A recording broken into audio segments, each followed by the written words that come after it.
angle très différente, qui est de se dire, voilà, dans une organisation comme Ornicar, scale-up dans le contexte actuel, comment est-ce qu'on on fait la transformation de GenAI.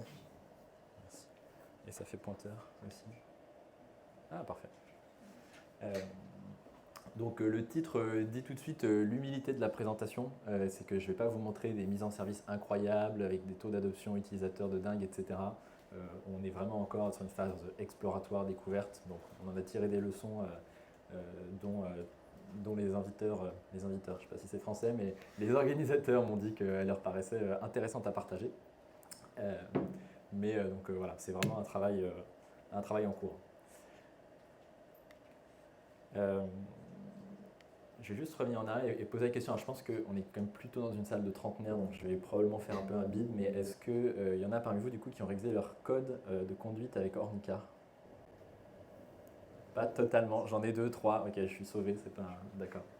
Donc bon, vous êtes du coup quand même plutôt, je pense, voilà, vous êtes trop vieux pour avoir passé globalement le code avec Ornicar et trop jeune pour avoir des enfants qui sont en âge de passer le code. Parce que on va dire que si vous aviez moins de 25 ans ou plus de 45 ans et des enfants, a priori, il y a de bonnes chances que vous connaissiez Ornicar. On a la génération qui ne connaît pas trop. Donc du coup, je vais vous présenter Ornicar très rapidement. Donc Ornicar, ça a à peu près 10 ans.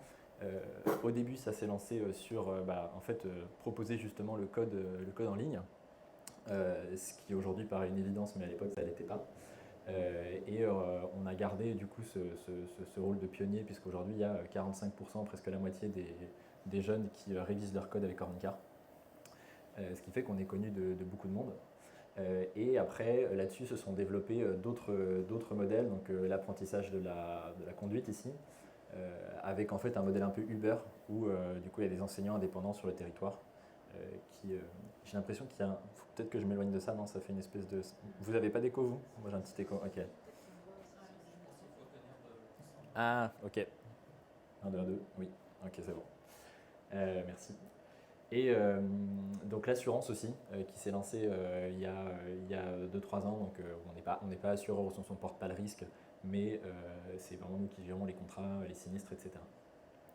Et puis, donc voilà, tout un chemin sur voilà, l'accès à la mobilité, et puis aussi d'autres choses qui viennent autour de ça. Donc on vient de faire un partenariat avec une assurance habitation, et puis voilà, d'autres choses qui sont en projet potentiellement pour le futur, de l'aide au financement, des solutions bancaires, etc. Donc en fait, plusieurs produits, et ça implique pas mal de raisons de faire de la GenAI. Donc les principales, on va dire celles qui sont spécifiques à Ornicar, un coût de service qui est important, puisque du coup on a de la conduite, de l'assurance, à chaque fois on a des clients, beaucoup de support, beaucoup de relations avec eux.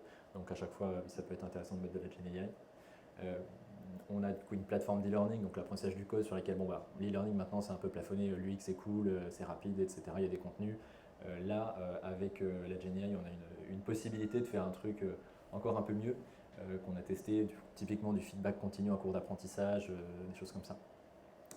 Et puis le dernier, c'est qu'on a aussi forcément par notre modèle un rôle de tiers de confiance entre les élèves et les enseignants. Voilà, un élève rencontre un enseignant hors d'une auto-école, hein, ils se rencontrent littéralement sur un parking dans la plupart des cas. Et donc nous, on est garant de la réussite des relations entre l'élève et l'enseignant. Et il y a pas mal d'enjeux. Donc on a autant de relations que d'élèves, voire même un peu plus, parce que les élèves ont parfois plusieurs enseignants. Et donc on a un objectif de s'assurer de la qualité pédagogique de la formation reçue par l'élève, et aussi du fait que l'enseignant, lui, il ait droit à un feedback qualitatif de la part de ses anciens élèves et de ses élèves actuels. Et ça, c'est un truc hyper chronophage, c'est un truc qu'on ne fait pas forcément bien du coup, puisqu'on n'a pas toujours les moyens humains de le faire. Et donc c'est aussi un point d'opportunité.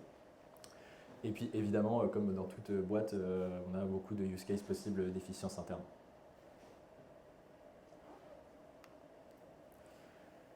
Alors du coup, les spécificités là, qui sont vraiment très scale-up de notre stratégie GenAI, quand on a amorcé ça, on l'a amorcé début 2024, c'est de se dire, bon, on est une scale-up, donc voilà, on a un terrain favorable pour toutes les raisons que j'ai listées là.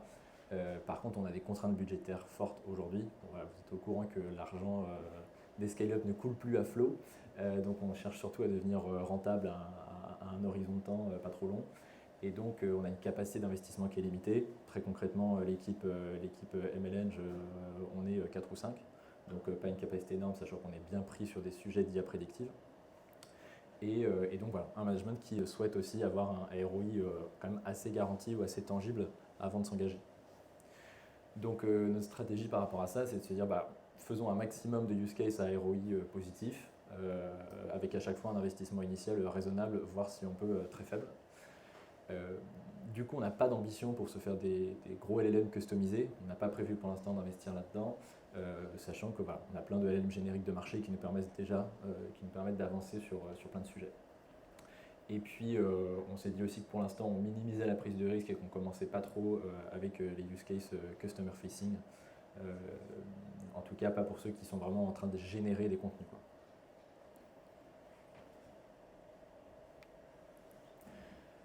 Donc du coup, je vous disais qu'on allait taper sur du coup, du LLM existant.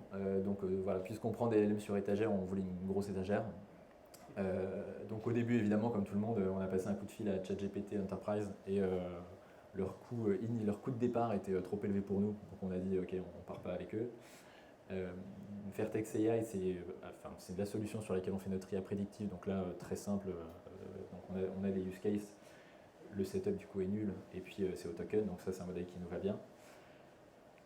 On a aussi créé une landing zone maintenant pour pouvoir appeler des modèles sur Bedrock si on voulait. Ça nous a, voilà, coût de setup réduit parce qu'on a été en partie accompagné par AWS. Donc voilà, nous ça a été quelques jours d'infra chez nous pour brancher ça. Et donc pareil, un modèle pay-as-you-go. On a échangé avec Hugging Face, mais donc voilà, de toute façon, ça ne rentrait pas dans notre modèle puisque je vous disais que voilà, on ne cherche pas forcément à faire du customisé, donc on n'avait pas de raison et puis le pricing était assez élevé. Donc on n'a pas poursuivi cette piste-là. Dust, on est en discussion avec eux, on va a priori faire un pilote, ça demande surtout pas mal de project management pour déterminer un peu tous les use cases.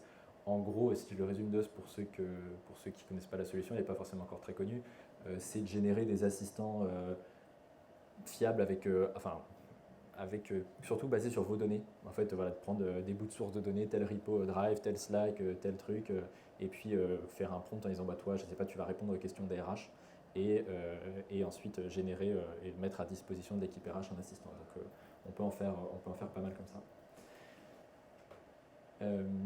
Et puis une petite, je vais plutôt vous préciser un peu la dernière solution parce que pour le coup Dust, il y a de bonnes chances que vous connaissiez. Et puis la dernière nous a bien servi, elle est beaucoup plus simple, mais on a trouvé très cool. Ça s'appelle GPT for Sheets. Et donc je vais la présenter sur la slide d'après.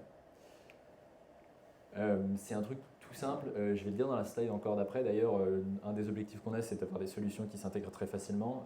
Celle-là, elle s'intègre dans Google Sheets. La plupart des équipes métiers utilisent déjà Google Sheets. Donc là-dessus, on les voit une demi-heure et c'est 0 to 1. Et en fait, c'est 0 to 100% parce qu'en fait, c'est très simple d'utilisation. Donc on a des équipes aujourd'hui qui l'utilisent. Et ça m'a pris une heure de leur présenter le truc. Alors ici c'est un use case parmi d'autres, donc ici c'est en génération de contenu SEO, nous on l'a fait pour un ou deux cam, on l'a plutôt utilisé pour autre chose. Donc en fait là ils ont mis, voilà, donc là il y a le fichier, là il y a les données structurées et puis ils veulent générer du contenu de manière automatique avec un prompt assez simplifié ici, enfin en tout cas qui pourrait être plus ou moins complexe. Et après une fois qu'ils l'ont créé, ils scrollent et c'est parti quoi. Et après on peut gérer le LLM qu'on veut appeler, différents paramètres. Donc il peut y avoir un usage un peu plus avancé ou un usage très simple. Enfin, voilà, moi je leur dis, vous branchez, en général je leur cadre sont sur la donne, j'ai déjà mis le LLM que je voulais et puis c'est parti, quoi. Et plus largement, du coup, il y a plein de SaaS GenAI aussi qui débarquent et plein de SaaS existants sur lesquels est en train d'être ajouté de la GenAI. Et donc là, on a eu pas mal de réflexions aussi. Au début, on s'est fait des grilles assez compliquées. Mais si je résume en fait assez simplement la conclusion à laquelle on arrive, et, qui n'est pas vraiment que la nôtre, qui est assez générale, c'est de se dire que bon, la valeur d'un SaaS, elle n'est pas dans la perf de ces LLM, puisqu'en fait, très souvent, quand on descend dans la soute, on voit qu'ils servent des LLM génériques.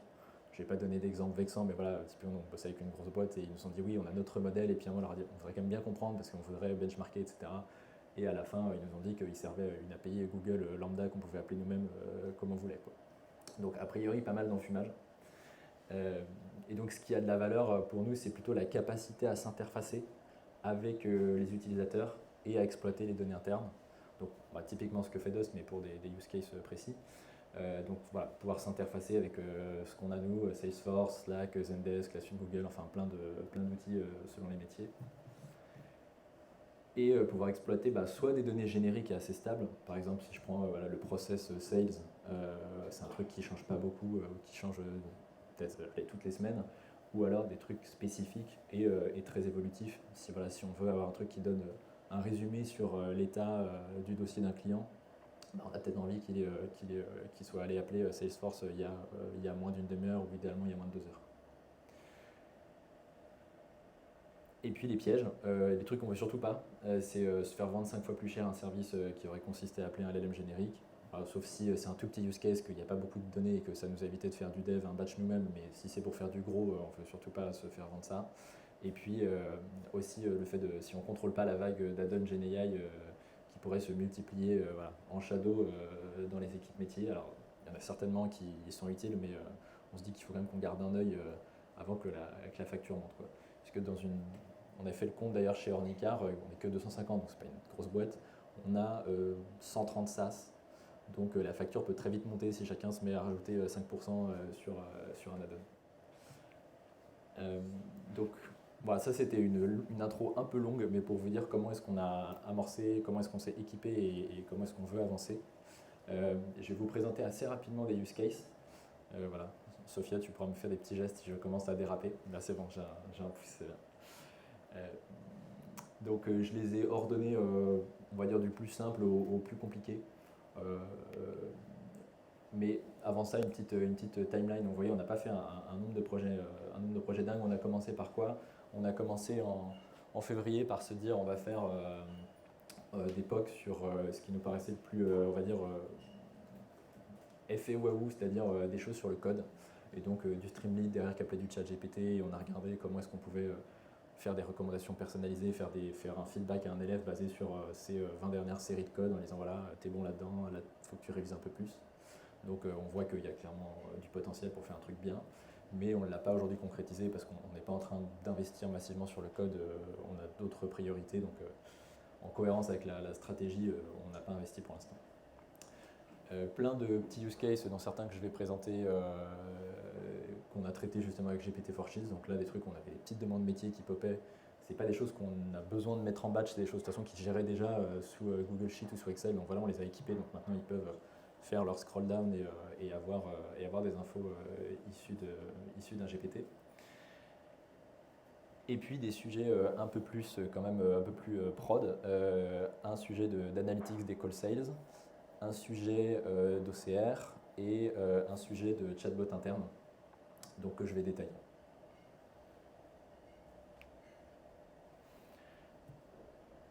Le premier, c'est un cas très simple, c'est que voilà, on a beaucoup de commentaires qu'on récupère qui sont scrappés par une boîte avec qui on bosse, donc commentaires sur Trustpilot, sur Twitter, sur Facebook, etc., de nos élèves, de nos assurés.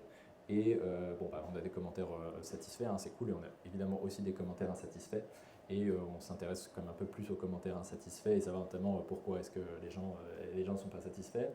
Donc là, je vous ai mis un petit florilège très sympa de commentaires négatifs. Et puis, ce qu'on ne faisait pas aujourd'hui, ou ce qu'on faisait de manière purement un peu qualitative, mais c'était, on va dire, un peu le mois où il y avait quelqu'un qui avait le temps de le faire, quoi. C'était de se dire, ok, quel pourcentage de commentaires sont liés à une annulation de cours, un délai pour une place au permis, au service client, etc. Et ça, on l'a fait très simplement avec GPT-4Sheets, derrière le LLM qu'on appelle CGMini. J'ai juste choisi parce qu'il était pas cher et qu'il faisait le boulot, on aurait pu prendre ChatGPT, enfin voilà, ils sont tous sur étagère dans la solution.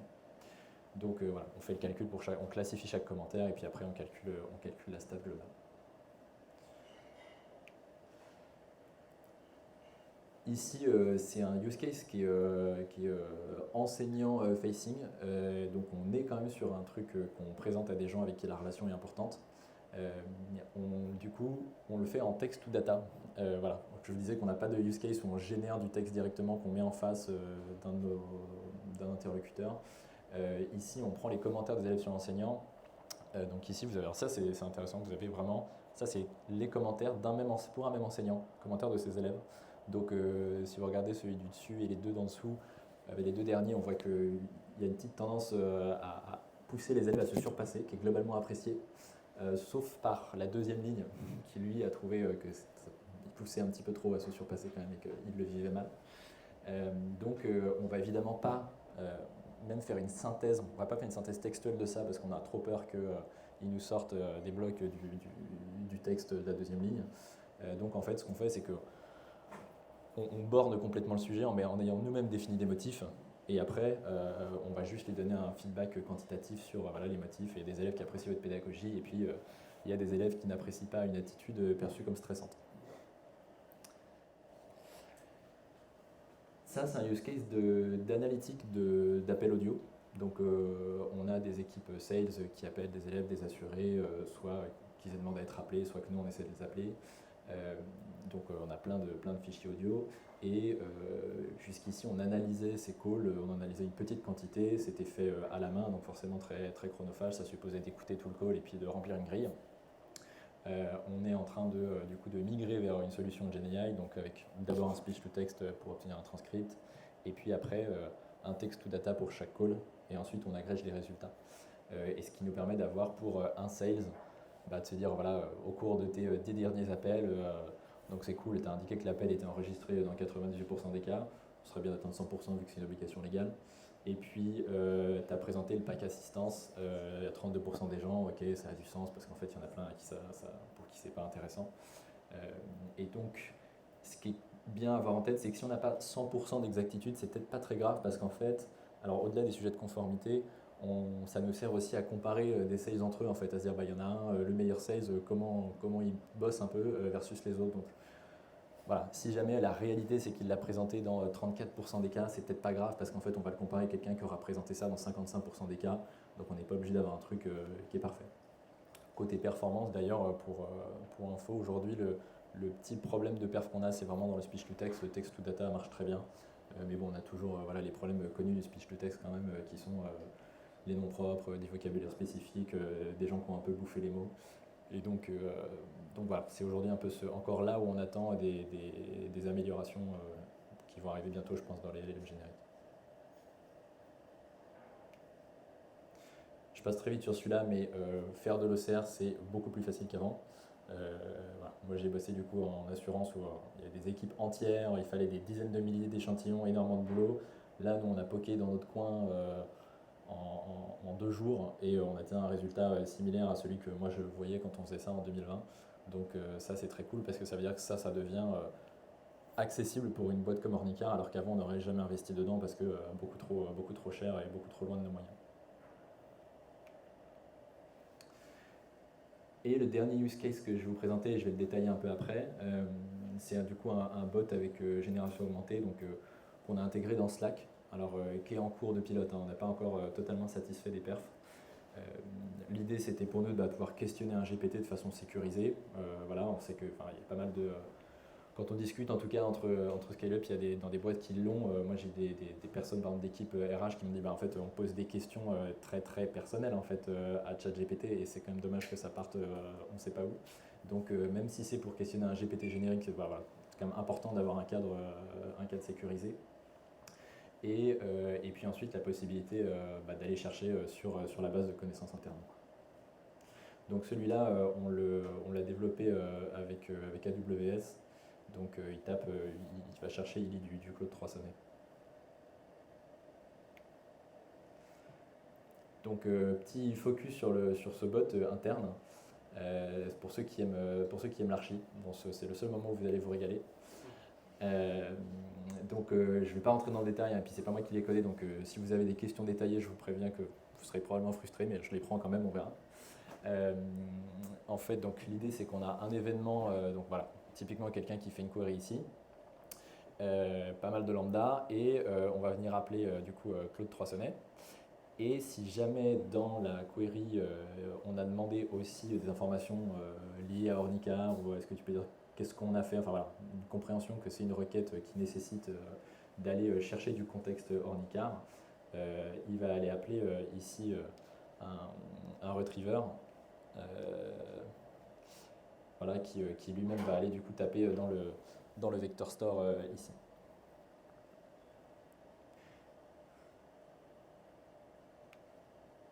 Et du coup, pour détailler un tout petit peu la partie construction de ce vector store, qui va rien vous apprendre si vous connaissez ce sujet-là, mais on l'a mis.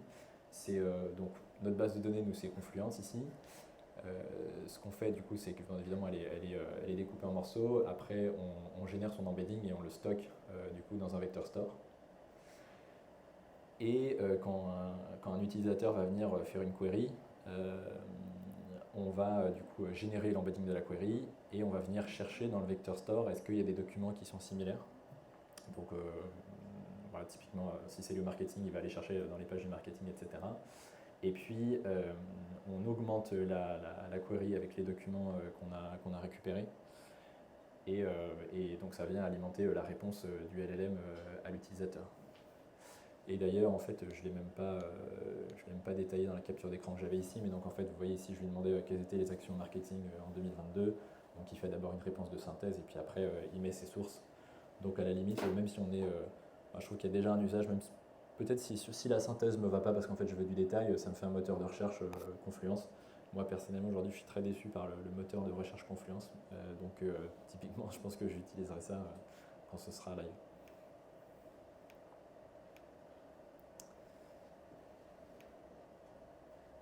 Et puis dernier petite slide pour se dire qu'on a voilà, typiquement sur ce use case là, on a fait une installation très minimale. Donc ouais, toutes les briques notamment de sécurité qu'on aurait pu mettre. On les a pas. Alors on a celle de Bedrock évidemment, donc on sait qu'il y a quand même pas mal de garde-fous et que a priori il va pas se mettre à nous sortir des trucs incroyables. Mais à titre de ce qu'on a développé nous-mêmes, on s'est pas trop pris la tête, quoi. On a vraiment mis le strict nécessaire.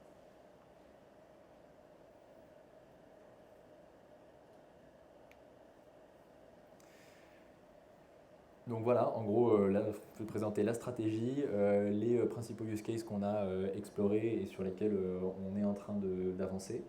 Je vais vous partager aussi, du coup, après ces 6 mois, ce qui a été court, mais qui nous a permis de voir quand même pas mal avancé par rapport à des croyances, typiquement, que moi j'avais au départ de comment ça allait se passer. Je vais vous présenter ce feedback en reprenant aussi des éléments d'une présentation d'Alan qui a été faite il y a, je sais plus, 3-4 mois. Moi, j'avais trouvé super intéressante. Et en confrontant un peu justement leur feedback et celui qu'on a nous aujourd'hui, ils sont globalement alignés. Les différences, elles relèvent plus de culture de boîte. Donc, je dirais que c'est un peu après à prendre, enfin, voilà, à adapter selon le contexte dans lequel vous êtes. La première, c'est de se dire est-ce qu'on est solution-based et on se dit ok, on veut mettre de l'AI partout. Donc ici, typiquement, c'est voilà, Buzz, c'est mon CEO en début de 2024 et ça, c'est moi, qui me dit on va mettre de l'IA partout voilà, à quelques. En début d'année, avec toute la grosse communication qu'il y avait autour de ChatGPT et puis l'emballement médiatique sur tout ce qu'on allait pouvoir faire tout de suite. Alan, du coup, qui est une boîte quand même très différente parce que ils sont très très data science. Ils ont commencé il y a plus d'1 an et demi, donc ils ont quand même un état d'esprit différent. Eux, ils sont vraiment partis. Voilà. Ils poussent l'idée qu'il faut être très technology driven au départ. C'est ce qu'ils ont fait. Et donc ils se disaient, en fait, voilà, on va pas faire du product management classique. Notre but, c'est de mettre de la GenAI un peu partout où on peut, et puis derrière, on fera le tri. Ce qui du coup semble avoir du succès, hein, parce que voilà, eux on voit qu'ils ont quand même bien développé, que ça a vraiment l'air d'avoir pris chez eux. Aujourd'hui, nous, c'est pas compatible avec notre stratégie d'investissement, de petit investissement, en tout cas limité, et d'approche héroïste. Donc c'est typiquement pas adapté pour nous. Et puis par contre, une limite de notre approche héroïste, c'est que évidemment le calcul du ROI, il y a des cas où il est compliqué, voire impossible. Mesurer le ROI d'avoir augmenté l'ensemble d'informations des gens qui travaillent chez Ornicar, des cadres ou des sales. Moi, je ne sais pas faire le calcul, donc après, c'est vraiment affaire de conviction. Et je trouve que ça, c'est un peu une limite aujourd'hui sur ces sujets-là. Effectivement, quand on est problem-based et use case et qu'on pense ROI, c'est que comme c'est une rupture technologique, c'est très difficile aujourd'hui d'afficher un ROI. Donc ça, c'est un peu compliqué.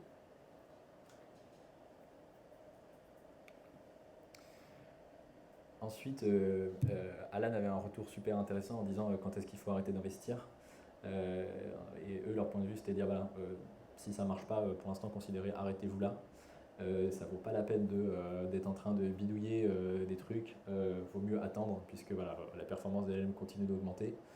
Et voilà, à l'exception de si vous êtes en train de vous différencier vraiment sur un algo de GenAI spécifique, une feature de votre produit, dans ce cas-là, ça peut avoir du sens. Et ça, pareil, alors ça pour le coup, bah, je souscris totalement, enfin aussi parce que justement nous, on n'allait pas se mettre à investir dans des workarounds si ça ne marche pas. Mais c'est pas du tout naturel, c'est-à-dire qu'aujourd'hui, sur des sujets qu'on a ouverts il y a 3 mois, quand je discute avec d'autres interlocuteurs et qu'ils me disent ok, du coup vous avez fait le POC, ok, vous avez évalué, c'est go, c'est no go, et je leur dis en fait on va attendre. Et c'est pas très naturel avec cette dynamique très start-up de on teste et ensuite c'est on va en prod ou on arrête. Donc il y a un petit sujet culturel là-dessus. Les gens n'ont pas l'habitude effectivement qu'un problème se règle naturellement avec le temps. Et là, c'est comme ce qu'on voit typiquement sur les analytiques des calls sales. C'est un sujet qu'on a amorcé déjà en mai-juin, n'était pas super satisfait. Après, pendant l'été, on l'a un peu laissé dormir. Et j'ai des agents qui disent bah, en fait, le speech to text s'est vachement amélioré cet été, sans qu'on fasse zéro effort. Donc, c'est plutôt cool.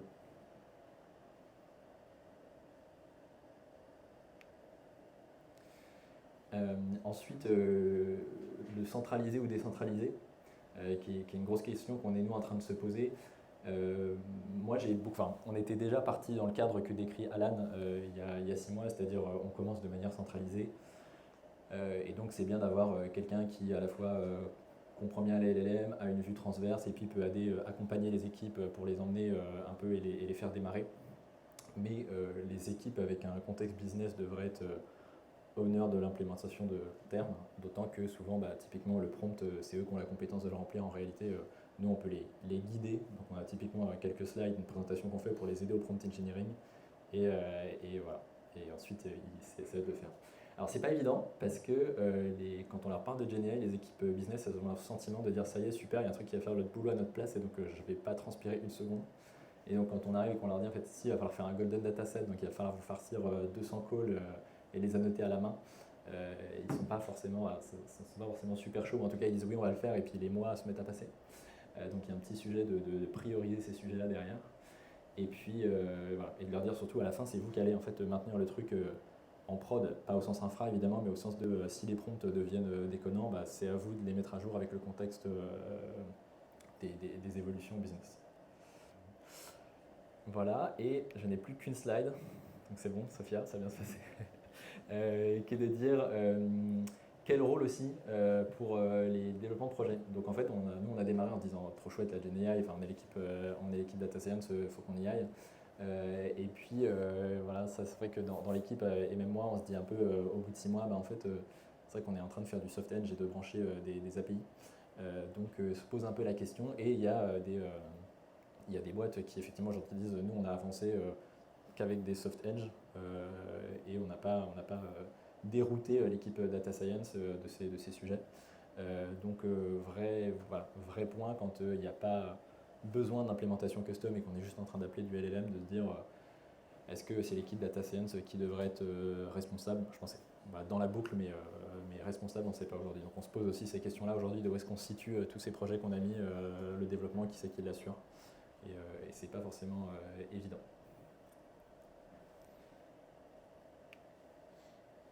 Voilà, donc merci pour votre attention.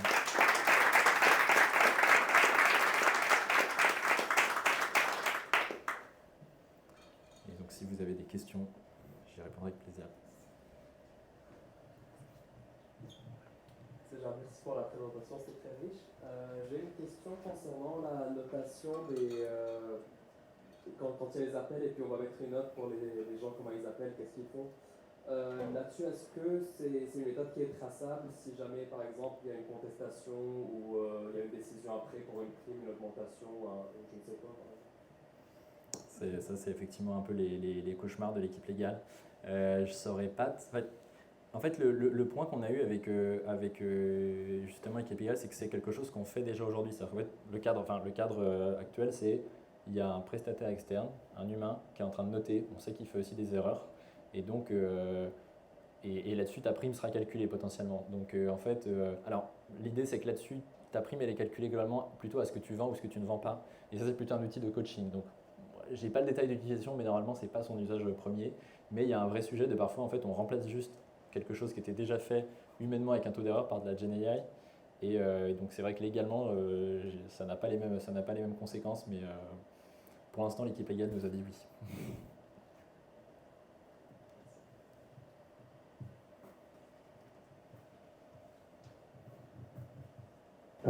Quand tu as dit que tu voulais intégrer justement l'équipe commerciale de la GNI, tu as lâché le mot faire un golden dataset. C'est quoi un golden dataset?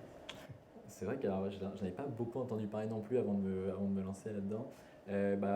Typiquement, c'est vraiment un dataset de référence que tu vas utiliser après en fait, nous d'ailleurs au début, je vais être honnête, on l'a pris un peu à l'envers, mais pour des raisons particulières, c'est qu'en fait au début parce que le speech to text nous était filé au début par un prestataire, donc en fait on maîtrisait pas toute la partie, donc on n'a pas fait le dataset de dire on a des calls et en face on a le résultat golden généré par un humain, quoi, propre, le grand trousse. Et donc au début on a généré un premier truc, on a pris de la génération AI directement et on leur dit vous en pensez quoi versus les calls. Ça a marché au début, mais évidemment, il faut refaire le boulot. Du coup, un mois après, quand la solution est différente et que ça s'est amélioré, on se retrouve à refaire le taf. Donc voilà, c'est juste un terme qui s'est popularisé, mais pour désigner finalement ton grand trousse, quoi.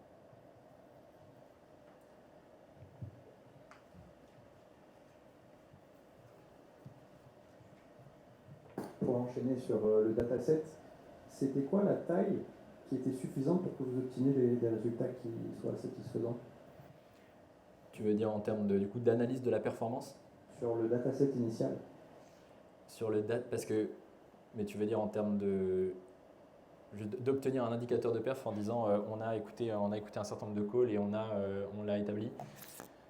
En fait, j'ai pas la réponse parce qu'aujourd'hui, pour l'instant, on n'a fait qu'un petit. Donc en fait, quelque part, il faudra un peu qu'on le bootstrap pour voir si notre l'estimateur qu'on a avec ça, il est fiable.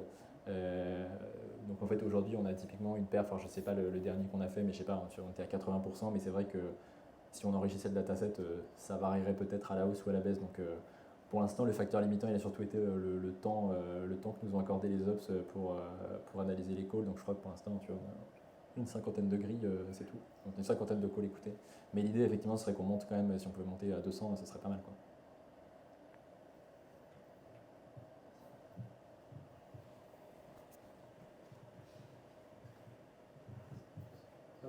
Du coup, tu nous as cité plein de cas de use case de la GenAI chez Ornica. Quel est selon toi le use case qui est le plus prometteur, pour qui vous aurez le plus d'intérêt et pour qui le Go, du coup, révolutionnerait la façon dont Ornica fonctionne? Alors dans le cadre de ce qui est faisable techniquement aujourd'hui, ou en se disant d'ici 3 ans, dans le cadre d'aujourd'hui, alors en termes de ROI pur, c'est celui-là, parce qu'on dépensait pas mal d'argent avant à payer des humains, ça se comptait quand même à 6 chiffres. Donc celui qui nous économise le plus de sous aujourd'hui, c'est celui-là. Après, en vrai, il y a quand même moi je pense que pour le coup, tous les assistants que propose Dust, mais en fait Dust ou d'autres solutions, hein, mais la possibilité de générer hyper facilement un assistant en disant je vais taper dans telle source de données et génère un petit assistant qui a pour but de répondre à telle question. Et en fait, c'est la multiplicité qui fait le truc. Je sais que Alan, dans ce qu'il présentait, ils en avaient déjà mis 35 en production. Tu vois, en fait, chaque assistant, ça leur prenait pas très longtemps. Et du coup, je pense que plutôt ce côté, du coup, plutôt qu'un use case, il y a aussi ce côté multiplicité des use cases d'efficience interne où à chaque fois, tu fais un petit gain, mais avec un investissement très faible. Et ça, je trouve ça pas mal. GPT for Sheets aussi dans cet esprit-là, c'est-à-dire que moi, ça m'a sorti de plein de trucs où en fait, il aurait fallu aller en batch, faire des trucs pour potentiellement 300 lignes par mois, quoi. Et en fait, ça aide beaucoup. Donc je réponds à moitié à ta question, parce que je te réponds, il faut plein de use cases plutôt qu'un gros use case. Je te réponds plutôt solution, mais voilà. Et juste, tu avais cité un use case de DocAI. Ouais. Mais tu n'as pas cité les solutions que vous aviez testées, juste pour avoir une idée de ce que vous aviez testé en DocAI. En fait, ce qu'on a. Alors, je ne suis pas expert de truc par DocAI, c'est vraiment la brique Google qu'on a utilisée là-dedans. Et on a utilisé la partie OCR de la brique. Je ne sais pas du coup si ça répond à ta question, parce que je ne le connais pas. Je ne sais pas s'il y a différents types de fonctionnalités dedans. Nous, on l'a vraiment utilisé directement pour ça. Et en fait, on a aussi testé LLM qui marchait bien aussi, mais pour l'instant, on est plutôt parti sur Docker parce que tu avais l'interface de labellisation, tu es sûr que le format de sortie il est bon, tu n'as pas la galère de il te sort un JSON et puis une fois de temps en temps il manque une clé. Donc tu es plutôt parti là-dessus pour l'instant. Une dernière question.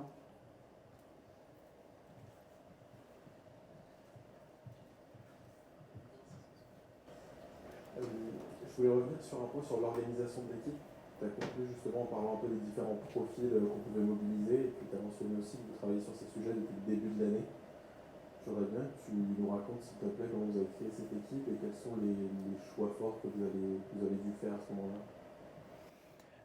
L'équipe, elle existait déjà en fait vraiment Predictive AI. En gros, l'équipe est récente. On l'a montée. Les recrutements principaux, ils datent de l'année dernière. Il y a 1 an et demi, on était 2. Et donc, elle a plutôt été pensée sur une équipe de compétences machine learning engineering pour de l'IA prédictive. Donc, je ne vais pas du tout te dire qu'elle a été pensée pour des use cases GenAI.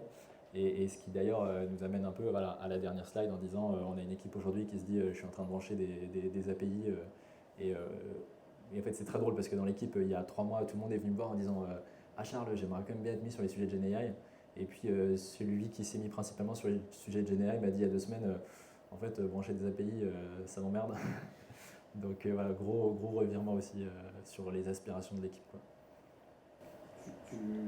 Est-ce que tu as réussi à te former un point de vue sur du coup, dans l'idéal, dans une autre entreprise qui suivrait vos pas, quels seraient les profils que tu as mobilisés pour justement éviter ce type de frustration, mais en même temps avoir les compétences qu'il faut? Grosse question. En fait, j'ai envie de dire pour y répondre, c'est plutôt dans 3 mois quand on sera allé toquer à la porte des équipes Softeng en leur disant est-ce que ça vous intéresse, est-ce que vous le prenez en charge. Je pense en tout cas une grosse partie aussi, nous on n'a pas une frustration, c'est qu'on n'a pas de project manager aujourd'hui. Et en fait il y a des tas de sujets là qui sont un peu on hold juste parce qu'en fait c'est moi le project manager de ces sujets là en plus des autres et en fait les semaines passent donc il y a des trucs que tu laisses traîner pendant 3 semaines. Et donc je pense qu'il y a une grosse composante de project management, donc moi j'ajouterais clairement un project manager pour faire avancer ça. Surtout qu'en fait il suffit qu'il ait une bonne sensibilité pour qu'en fait il puisse limite faire l'évangélisation, faire des présentations et tout. Et après j'essaierai vraiment de me dire éventuellement la partie, d'avoir une équipe qui a quand même du temps. Le problème effectivement par contre des équipes aussi tech qu'on va aller voir, c'est que je sais que ils vont me dire ça y est Charles, de toute façon on est fin septembre, on a fait la roadmap du quarter, donc tu reviens nous voir en décembre et on parlera pour février. Et du coup il n'y a pas forcément, à mon sens aujourd'hui je crois, dans nos équipes tech, des gens qui ont le temps et qui peuvent faire de l'exploratoire. Donc je pense qu'il y aurait vraiment besoin de se dire, voilà, on a besoin d'un Softeng qui a du temps et qui peut faire de l'exploratoire. Et nous on ne l'a pas aujourd'hui.